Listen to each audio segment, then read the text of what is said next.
Hello, this is Allison with Destination Grand Canyon, and you are listening to Sassy and Mark on VegasTourist.com podcast.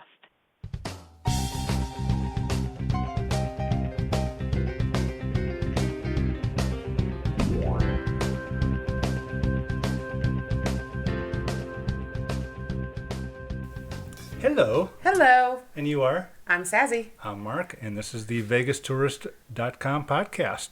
We have a special one today, don't we? We do have a special one. The end of the month is coming up, which is October 31st. Woohoo. And that means what? Halloween. Nevada Day. And that's a state holiday, folks. It is a state holiday. It's a bank holiday. The schools are closed. Businesses are closed. The whole works.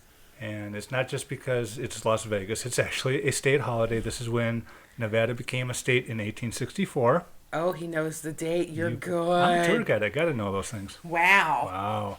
And on that day, Lonnie Hammargren opens up his house. He's our ex-lieutenant governor. He was a neurosurgeon. In fact, he was the first neurosurgeon in Las Vegas. And he is the town's pack rat. Oh, he's the king of all pack rats. After we did our podcast on the Sahara, we gave him a call. He said, come on over. I have an hour to spare. And we thought it really would only be an hour. Yeah. 4 hours later, we came out of that house absolutely stunned, amazed. And starving. Yes. We almost ate the upholstery off of her brand new car. Yeah. We were really hungry. It was a long tour. But Lonnie's house is very unique. Actually, it's 3 houses in one. It is 3 houses connected together. He collects a lot of really unique items. Yeah, and if you get a chance to go through his house, remember one thing. He's got 2 other warehouses packed to the rafters full of more stuff than what you see there. Right.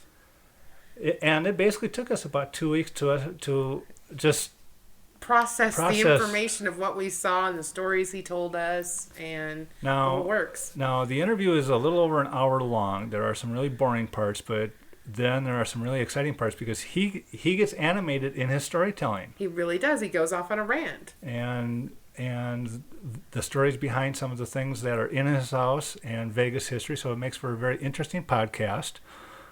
Stick around for the entire thing because he does get very interesting.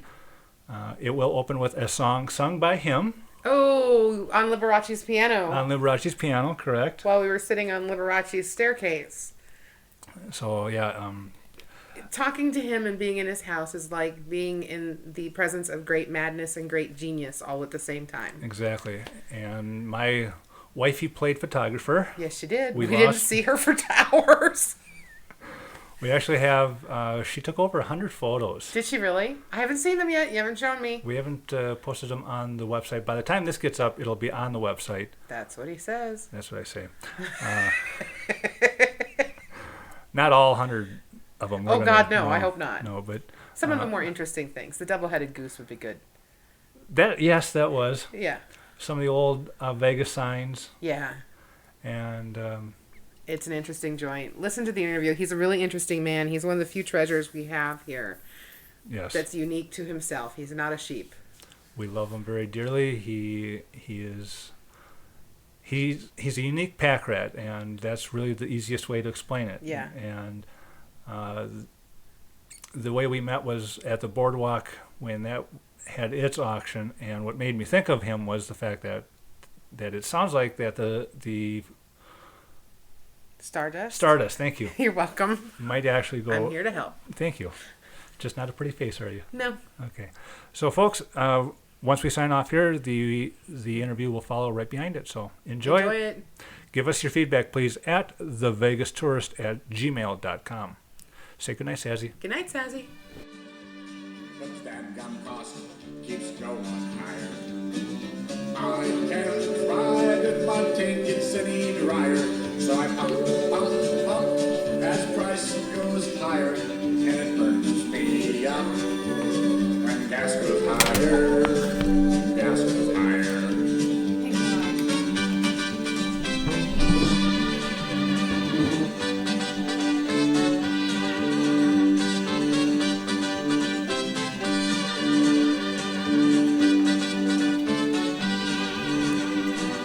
I can't ride my tank gets any drier.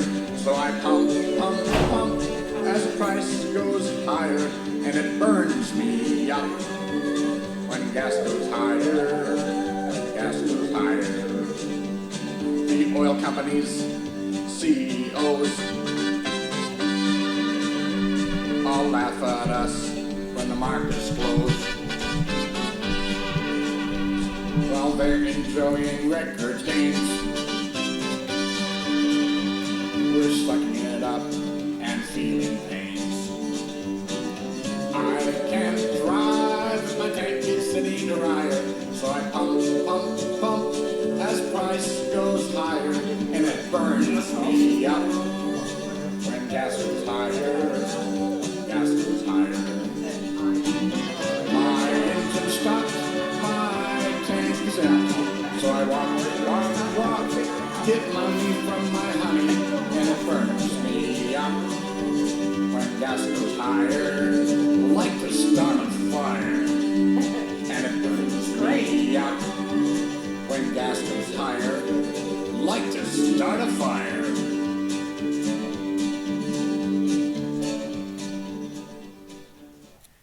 Okay, we're in the home of Lonnie Hammargren. Yes, we are. What a house. My. Who used to own this house? Well, Weirly, the pilot of Howard Hughes, bought this house, and in probably '69, and Howard Hughes left rapidly, and Weirly never came back. I mean, he Right. flew with Howard, and so the house went up to a trust company in the bank. Got paid off. The house originally was built for $45,000, and I bought it from the president of the trust department, who made $30,000 profit on it, which you're not supposed to do. And I paid $75,000 for this 4-bedroom, 1-story model called Fort Collins by a nickname because it resembled a fort, and it was the Collins brothers additions, many additions throughout the whole area were Collins brothers additions. And so then I had a telescope that I put on the garage. With the hobby of astronomy, I wanted to build the house a little bit bigger and make a planetarium. So I made a dome model and a picture and a geodesic dome. In fact, Bookmeister Fuller, who is the inventor of the, he is to a lot of architectural construction what Frank Lloyd Wright also was. Oh, okay. A whole a genius, and they even call atomic particles buckyballs that arrange themselves in a geodesic dome. Oh, wow. Buckmaster Fuller came to the university, gave a speech, probably around 74, 75. He was in his 70s at the time. I met him and talked with him. I told him I was going to build a planetarium with the geodesic dome in my house. He actually came here and approved of my plans. That's like having Freud sign your Psych 1 book. Exactly. And but the county didn't want to build those plans like that. They said, well, it doesn't look right, okay, in the neighborhood. That sounds like Vegas. Yeah. And so then Al Collins, who happened to live in the subdivision, came over, and we went out drinking in my back patio. And I told him I wanted to build this, and I showed him the picture, and oh my God, the neighbor's going to complain. He says, you should move out of town 20 miles where it's dark and you can have the observatory. And I said, I can't be that far away from my neurosurgical practice. I have to go to the hospital and be there within 5-10 minutes. Right. And he says, oh, in Wyoming, where it's so dark you can see thousands and thousands of stars. I said, yes, but I need to do it here. And so we had a few more drinks and chatted a while, and after a couple hours, all of a sudden, shoo, a flash across the sky, a shooting star. He says, my God, what is it? I said, it's a meteor. He says, I've never seen one in Las Vegas. I said, it's a sign from God. Now sign the papers. And he did. Oh, that's wonderful. And he regretted it the rest of his life. 15, 20 years later, a neurosurgery friend of mine was building a house in one of the new Class C subdivisions out west, and they pretty much designed their own homes, but when he heard it, the guy was a neurosurgeon, he came in to make sure what it was going to be like. Anyway, he was a friend until he died, and I told the story at his funeral. Oh, wow. But then I started building a little bit more, and building a little more. And then I've been a tax-exempt foundation since late 74, 75. We're talking 30. Yes. 30 years? Yeah. Yeah. And I've had planetarium meetings here, solar energy conferences, international planetarium meetings, international economic trade meetings here for Central America and South America. And so it's been a lot of fun along the way, and I just keep building. You do. Yeah. See, now we met at the auction for the old boardwalk, Yep. which was a fun auction to go to. Yeah, I can't believe you didn't take me to that, Yeah. but whatever. Right. And you were buying basically everything that everyone else wasn't buying. Mm-hmm. And that's when you invited me over here, and I thank you for that. This is amazing. Well, I will show you. I have a lighthouse from the boardwalk that I took down that nobody even bid on, and then the gazebo, which cost $9,000 in a kit form, and then they had to build it, and it was in the backyard there, and they had weddings in it, and everybody was scared to bid on it because it was over a fence. Mm-hmm. So I bought it for $100.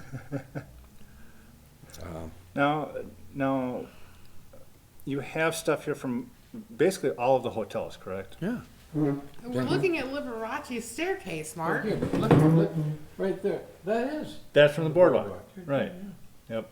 And I haven't figured out where to put it yet, except up in my toy room. I have a toy room with a lot of different toys of big boy toys too. Right. Motorcycles, the Evel Knievel, Robbie Knievel, Gary Wells. I got motorcyclists from my father, from my Uncle Harry. I mean, I got all kinds of motorcycles. Now, we were talking about the Stardust, which will close on November 1st. Mm-hmm. Do you think they'll have an auction? Not sure. I'm planning to approach them on some things. Some people from the inside there have already talked with me about things. So most interesting, I had a chance to buy the Stardust sign that they had there 30 years ago.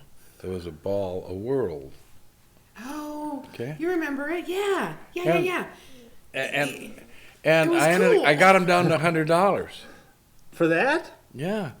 And then I didn't go pick it up. Then they gave it to UNLV, and they put it out on a pedestal like a giant ball out at the soccer field out here by Thomas and Mack. Right. And but I didn't have a place to put it at that time, but I've got pieces and parts of all kinds of other casinos. I've got a stained glass dome from the Dunes, and the Dunes was imploded to make the Mirage. And Steve Wynn had for sale, the stained glass dome cost $250,000 in Europe 30 years ago.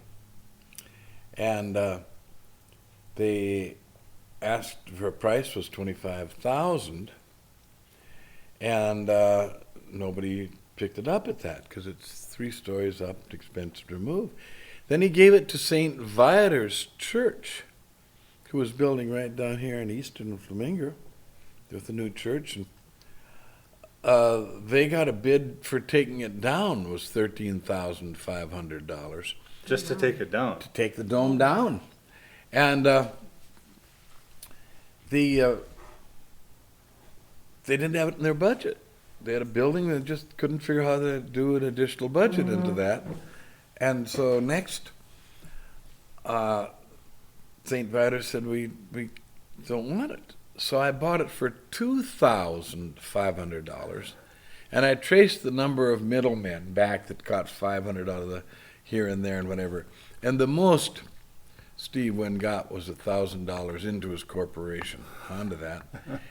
And my friends from Dealco Crane Company,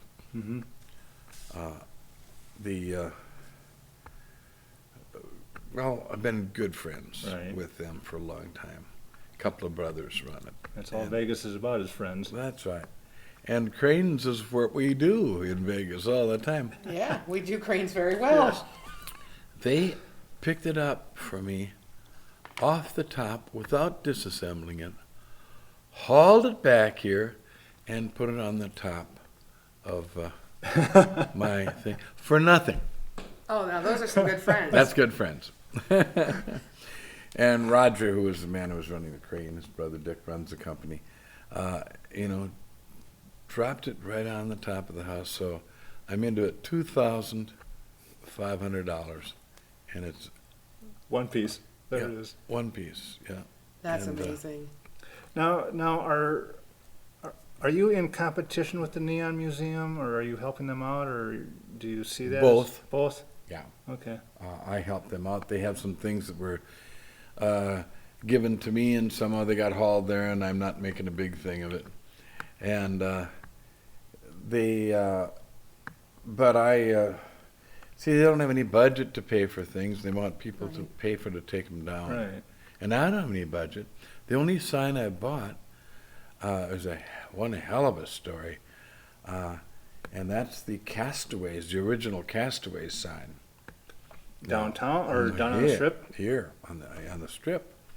Again, that was taken down for the Mirage, and I knew I'd been going to that little casino for a long time. I don't gamble at all, but I sang with the some of the orchestra that played down there. Bobby Sherwood and Roberta Sherwood, and their son was my first patient in Las Vegas, and I was down there, and again that was an interesting one where they had an raffle, and for a month or two, anybody that came in there got to throw one of the tickets into a huge barrel, which I actually have, the raffle barrel too. And then I was there when they were going to draw the raffle off, and I went to the men's room, and as I was going, somebody says, "Don't turn around now, Doc, but the raffle's fixed." Well, I was right in the middle of my job anyway, so I didn't turn. And then later on, it couldn't fit. The only one I had to be was the janitor who was sweeping up the place. And so then it turned out that the woman who was in charge of putting the tickets in stuffed the whole thing with a whole bunch of tickets for her father, who had cancer and needed some medical care in Texas or something. And so that's who won it, and the offer was $10,000 or the sign was the raffle. So they exposed all that, and Steve Wynn very generously gave the man the $10,000 for this cancer treatment. Oh, that's nice. He does things like that. Yeah. So, so they had another raffle then, and that was in the parking lot after the building was being torn down. And it was hot day, I remember very well, being interviewed by Channel 8. And somebody came up and asked me if I wanted to buy the sign. Yeah, I'll buy it for $1,000. So I bought the sign again before the raffle. Only in Las Vegas. They had the raffle, And somebody in Missouri won it this time. And they said they contacted him by phone, and he'd rather have the $10,000 than the sign. Well, how come I had bought it 15 minutes before that? No kidding. So now I brought the sign home, and that was my first major sign. And then I've collected signs from all kinds of casinos since then. What's the biggest one you miss? What's the one you miss? What's the one resort Casino. that you wished was still here? Or is there Well, one? No, I like the dunes, but I like the Desert Inn too, because Yeah. that was a sad one to see go. yeah. And guess what? What? I got a secret. I'll let you know. I got the Desert Inn sign, the whole thing, and nobody knows. I got it in storage, and that'll go up one of these days. Oh, that's great. Nobody knows, but Do you want that on the podcast, or do you want that cut out? sure. Okay, all right. Then people will say, "Where? How? Why?" When?" Marketing. It's all who you know, baby. That's right. Right. Because I mean, her and I moved here in 2001, Oh, okay. and in March, and just in those 5 years, we've seen a tremendous change. Sure. And so I can imagine. What you've seen yeah. over the years. Came here in '71, so Yeah. 35 years. Yeah. You're a native now. You've been here so long. That's right. Yeah.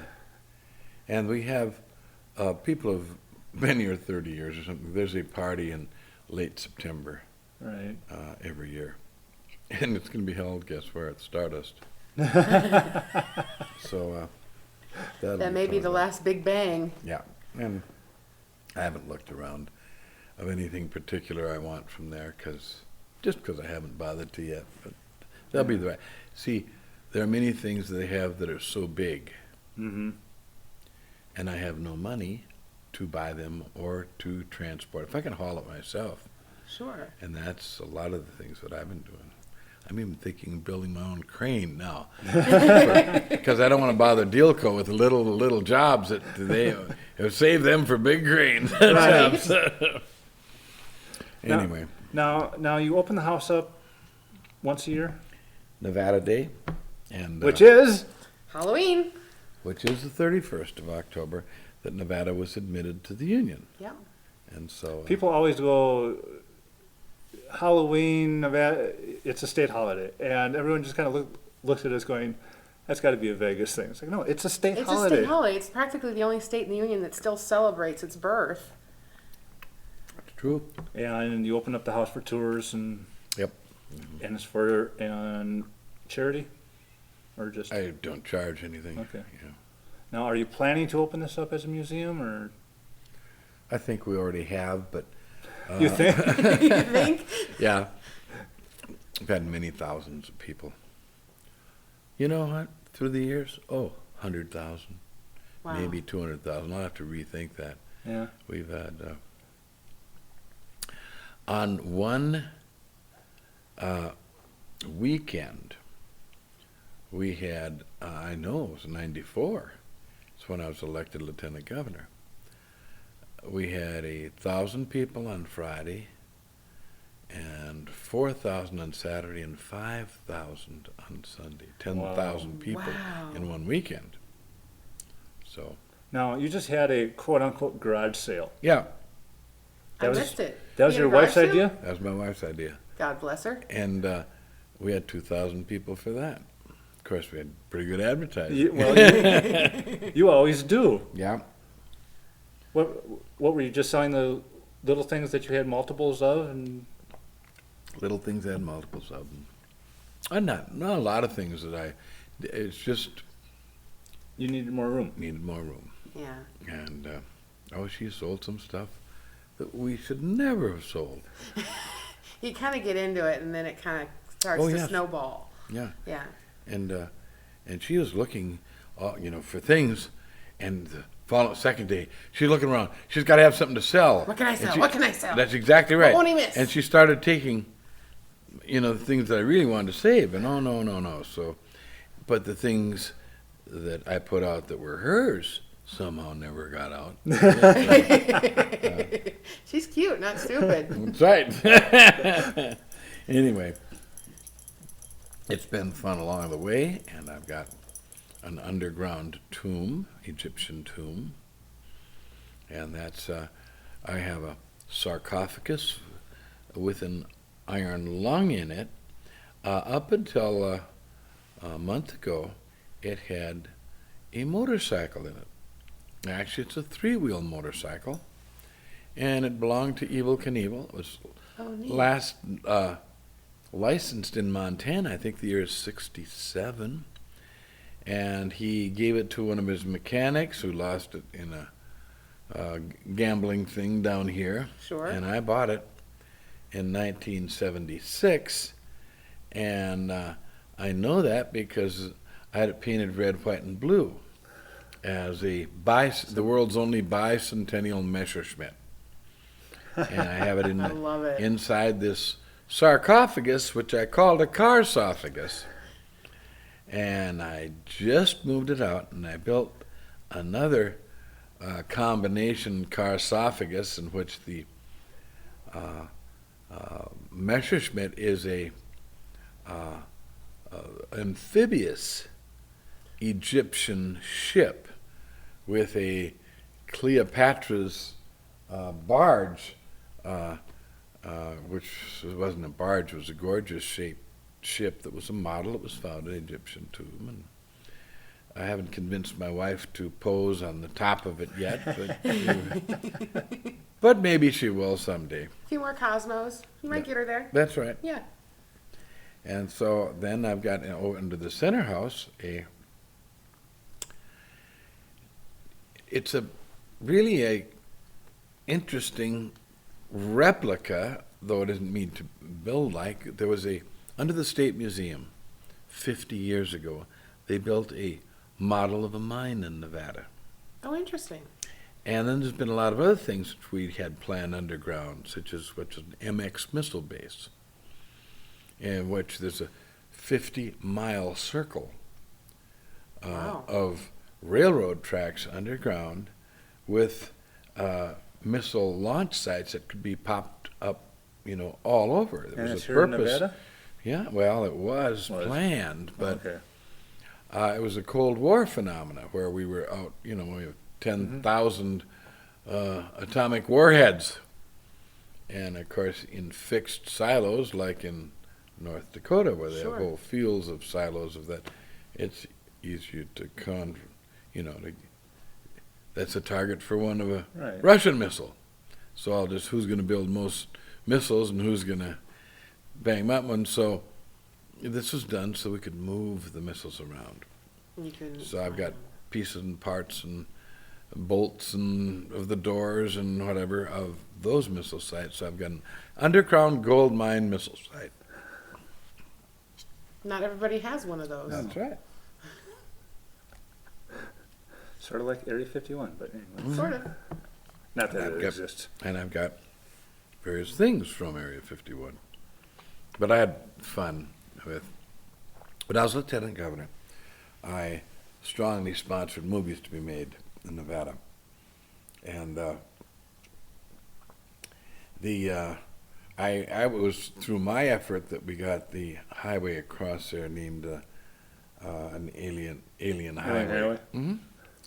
Because it was blocked by other people who said they knew there were aliens because their daddy told them there really were, and they didn't want to do that. Their daddy saw them. Yeah. Okay. Yeah. So I did it through the Department of Tourism, which wasn't under the same division as this other man whose daddy had seen them. And so we made this movie. It was great, Independence Day. And I rode out with the stars in the helicopter flight out there. And I happened to ride out I sat in the back with them in the way out and chatted with the stars in the movie. And so they pilot pointed out where there was Area 51 is, and we had to fly around this, and Sure. turn and then go out to Rachel. And we went out there, and we were well advertised. They were everybody that came supposedly had exclusive rights for their country. Well, we had 8 separate German. Wow. I mean, it was a little oversold, but it was a extremely successful performance that day of, out on the tent, and the stars and the wind came up fierce, and so we had to terminate the whole thing. And in riding back then, I rode up front with the pilot. And I'd already told them that I had 100 combat missions in Vietnam, and I'd ridden a lot of helicopters, and so they all knew that. Right. Well, then I decided to play a little trick on the guys. Uh-oh. And I told the pilot that on the way back, let's play a game. You pretend you have a heart attack, and I will pretend I'm flying. Now, there weren't controls on that side of the airplane, but they only had controls on the pilot side. And so over the intercom, they're listening to us back there. And he says, Doc, I don't feel good. Having some pain in my chest. Can you take over flying a little? Sure, I said. And so I put my hand, they couldn't see what I was doing. And then he said, oh my God, and then he slumped over. And so then I started talking, Mayday, Mayday, Area 51, because we told them on the way up, if anybody flies in without identifying, they get shot out of the sky. Yeah. Yeah. So I said, Mayday, Mayday, this is the movie crew. Our pilot had a heart attack. I'm bringing it in as fast as we can. Mayday, Mayday. And of course, he was flying it, but he was bent way over and Sure. flying erratically and whatever. So, and it made a right turn to fly right where we told him we weren't supposed to go. Scared the shit out of the movie crew. So I've had a lot of fun in my life. Now, for over your 30 years here in your association with the movers and shakers, any of them stand out? Ralph Engelstad, for example. Oh yeah. He was my best friend for many years. I'd go out and drink with him at 11 at night at his place. I might get done with my rounds about that time, stop in, have a drink, and then he got in trouble because he did have a Nazi museum. Yes. It was secret, and See, I don't understand the hubbub around that. He has Hitler's staff car, he's right. many of them, Many of them. many. The Mercedes. largest collection of the German military's top command cars. Yep. And he just wanted to put them out on display at around Adolf Hitler's birthday. He didn't necessarily put them out for display. He had a private collection, which was Hitler's cars and things. Okay. And anyway, he became attacked in the media, Right. and then he actually, I was running for Board of Regents at that time, and they used that to attack me, and they'd show on TV Nazi marching songs and swastikas, and as attacked me as being a Nazi. Wow. And in reality, I did not stand with Ralph as he expected a true friend to do. Right. You stand with your friend until they're grossly wrong, and then you have to assert yourself. But he never forgave me for that. He was a stubborn Norwegian. I was a stubborn Swede. Well, he's from our neck of the woods. He is from our neck of the woods. Yeah, I understand you North Dakotans too well. I went into medicine because my uncle was a doctor in Harvey, North Dakota, and I went to visit him after I graduated from high school. Where did you graduate from? Rush City, Minnesota. It's a little town Well, we know where Just Rush City is. on the way up the... Winona? Oh, okay. St. Paul. St. Paul, yeah. And so, I knew there was a reason I liked him. Yeah, there was a reason. yeah. Anyway, it was a good timing that... I haven't talked with Ralph since, but he really... he knew we were introduced by my wife. She wasn't my wife then. And so he remained good friends with her, and I've remained good friends with Richie Klein and with Ralph's daughter, who was married to Richie for a period of time. Now that Harris owns the Imperial Palace, and it looks like it's doomed, but they never sold the car collection. I don't know who owns the car collection right now, but I think Richie still runs it, and whether or not the money from it goes to Betty Engelstad, I have no idea the ownership involved. Right. But from what everyone says is, it's a huge car collection. It's a massive car collection. I mean, I've gone to many auctions all over the United States, and I remember flying back once with Ralph, and he opened this book and showed me an airplane. He says, "Lonnie, you might like to get this." And it was a Venetian gondola. And that was at Harrah's, in Harrah's collection up north. And Harrah died, and that was one of the things for sale. Well, I did go up there, and I did buy it, and I brought it back down here. And I know it arrived in a semi the day of one of my Astronomical Society meetings, and 20 or 25 men helped me carry it in.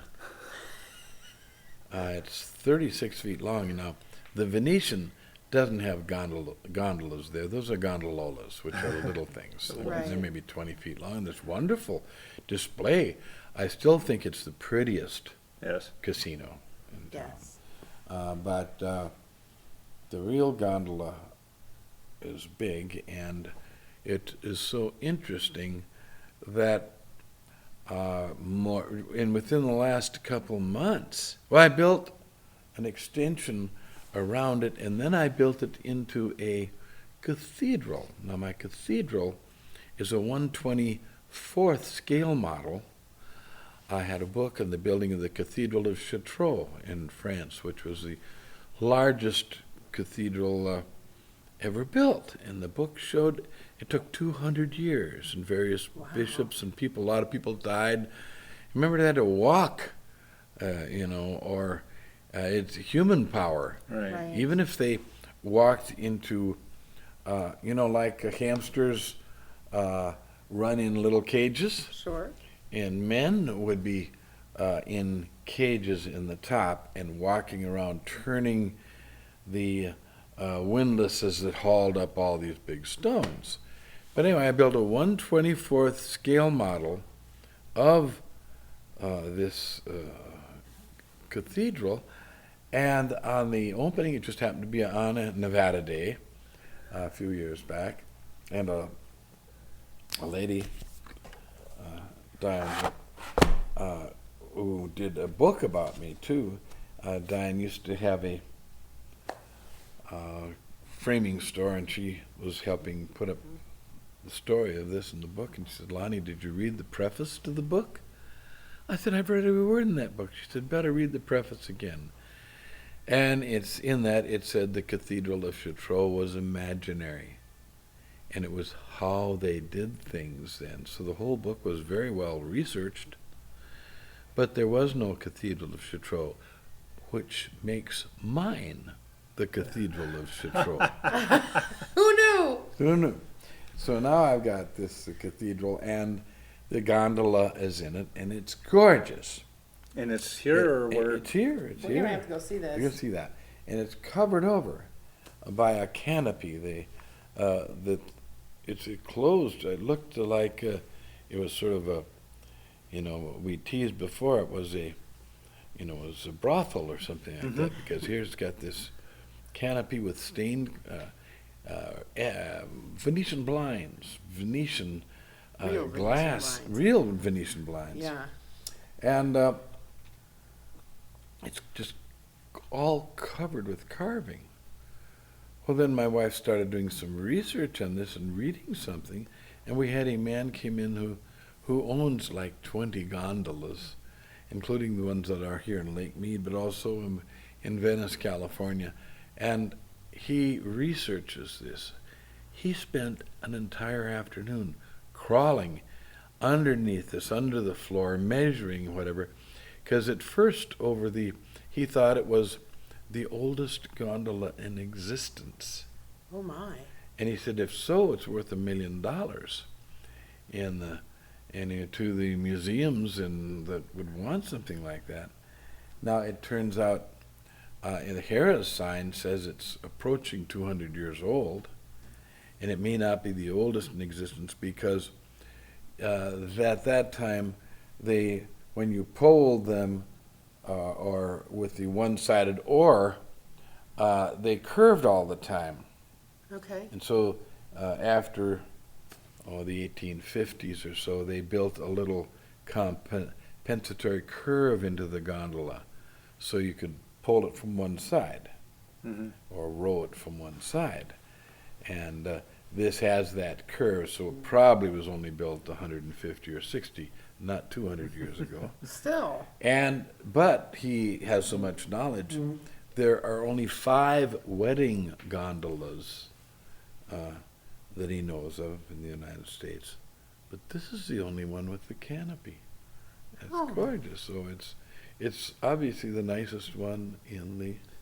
Well, see, And the here it problem in your is, home. Yeah. the problem is we sent KJ out with the camera, and I think she's probably lost in some hole someplace, but we'll find her. We'll find her. We'll show you the gondola. We're sitting in front of Liberace's staircase. That's right. And this was after Liberace died. I was friends with Dora Liberace. Dora was married to George. Okay. Liberace had already died. He was a violinist. And then Dora helped out in the museum. And then when Liberace died, she helped liquidate a lot of the pieces and parts. This was in a storehouse most of the time. Now, this story I don't quite believe, but that tells you that Liberace didn't mind paying his help, paying his people.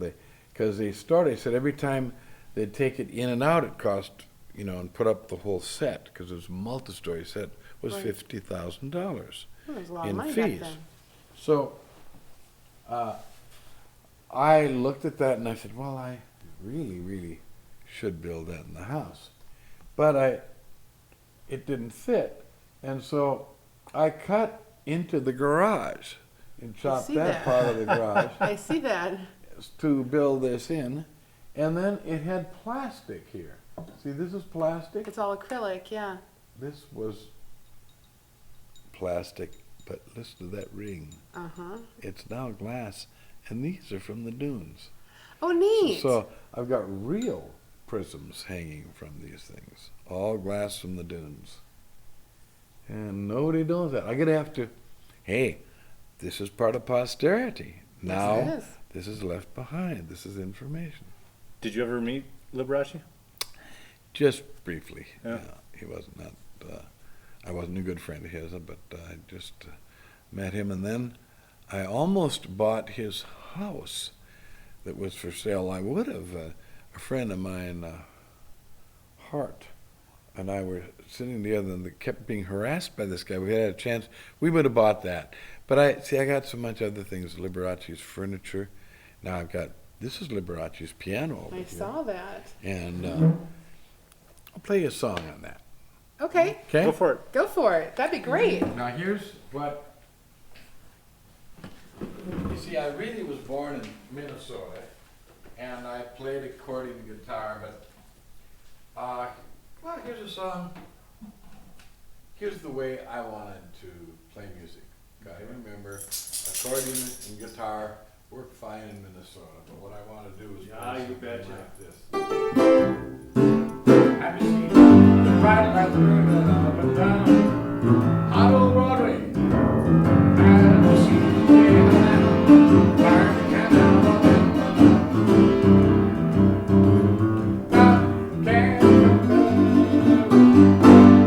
my hometown New Orleans.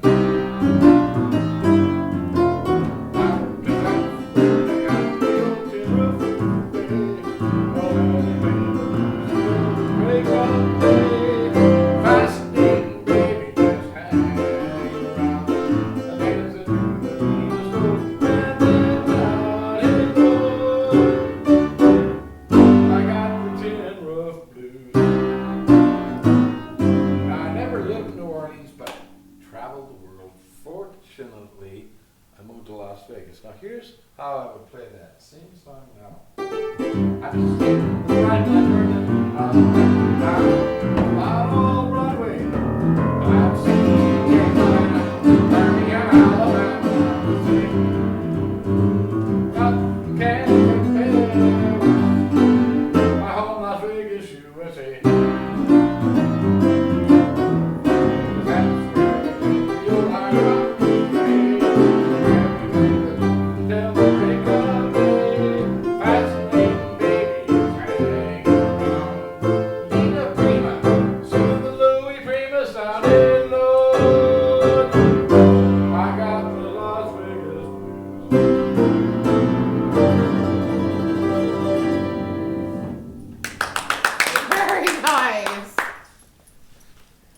Amazing. Another character in Vegas history, Benny Binion. Oh yeah. Didn't know him at all. Did you know his sons, Teddy and Well, Jack? yeah, Teddy's name was Lonnie, you know. Really? Yeah. Uh-huh. Didn't know that. Yeah, the one that got murdered. Yeah. Yeah. Yeah. Yeah, whose name, his real name, I haven't seen a birth certificate, but it was Lonnie Binion. Okay. So, the issue is there, no, I wasn't involved in anybody really casinos. No, but you ran in the same circles, though. No? No, I didn't do the big party scene or the drugs or anything like that. So, my friends were carpenters, electricians, Crane operators. doctors. Regular Joes. Yeah. Just regular Joes. That's right. Yeah. But that's back when that's what Vegas was just. It was the regular Joes you knew, and y'all helped each other out. Yeah. See, but I don't gamble at all. $10, maybe the most I've gambled in 35 years. Wow. I love the entertainment. Yes. And, It is amazing. and I don't mind having a few drinks. I didn't have a single drink the whole entire time I was lieutenant governor. Even ceremonial banquets in China and whatever it was, I absolutely not a single, for 4 years. Wow. So that's one reason why I'm glad that I didn't win election now, because then I might have felt the same way. Well, see, now she's got something to tell you. I do? Yes, you do. Oh, you were in my living room for a couple weeks. She woke up to you every morning. I woke up to you every morning, Lonnie. My husband found one of your lieutenant governor posters, and my husband works for Jim Marsh. Okay. And so he wanted to get that for Mr. Marsh's collection. Yeah. And so it lived in my living room for a couple weeks before we got it up to Jim Marsh. Okay, good. You were just part of the family. Part of the family. I got Jim Marsh's shoes. Keep those. Those are going to be worth something. His shoes are incredible. Yeah. And I was just considering the right display case for Marsh's shoes. Now, I've got a lot of Now, okay, what's so famous about his shoes? You haven't seen Jim Marsh's shoes? No, He wears spats. No, it's two colors. Yeah. And spats are separate things you put on the outside of the shoe. Oh, okay. No, they're black and white, and there's a specific name for that too. Now, the only other person that's significant in my life that I remember was a neurosurgeon back in Minnesota, Lyle French at the University of Minnesota, that wore these two-tone shoes. But that was classy in those days, and of course Jim's ad was a relation to the shoes that his daughter asks him, well, you remember that old shop? Your shop? Yeah, that's where we used to get shoes. Yeah, she was still wearing them. So I got these at a Republican auction. Okay. Now, I'm sure you see Jim at the auctions and things because he's always there. Yeah, I see him a lot. I see him a lot of different places, and so and he buys things at auctions that he goes to that he thinks I would like, and then brings it to sell them to me. And my husband's the one unloading the truck very often. oh, okay, good. So yeah, I got some things too that I've got some ore cars and whatever that he needs worse than I do. It's just a matter of negotiating the price. Exactly. That's all. Exactly. So that's my type of, those are my friends. Those things. Well, I know you've got some family issues to attend to. I want to thank you we called you up at the last minute and said, this sounds like a really cool idea, but let's say if he's home and you were home, and so here we are. I really appreciate it. This is awesome. Thank you so much. You're very welcome. Thank you so much. I'll take you on. I'll show you the tombs. I would love to see that. Thank you. And I've got one center house that is in relation to my family.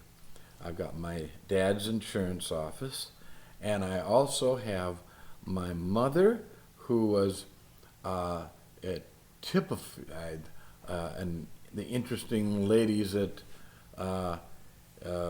we call red hatters now. Well, Sure. she has got her own. They pictured her opposite the poem, "When I'm old, I'll wear a purple and a red hat," and it came out in a national book. And there's a picture of my mother. There she is. At the Minnesota State Fair, and they didn't plan. Whoever did it, Right. did it right, but it was not planned by the Red Hat Society. Well, then I've invited a lot of people over for that, so I've got a whole room of that. I've got a Teddy Roosevelt war room. Neat. And then I also have a whorehouse next door. Well, of course, everyone should have one. It's Vegas. Yeah, it's Vegas, and I have Arnold Schwarzenegger as the guard in it. So I'll deal. introduce you to Arnold That this works, afternoon. yeah. Well, there you have it, folks. Our first interview with Lonnie Hammargren. That was the end of it. We just wanted to once again thank Lonnie for his generous hospitality and kindness. Please let us know what you think. Email us at thevegastourist@gmail.com or visit the website www.thevegastourist.com and post your words on the forum boards. Thank you, and see you next week.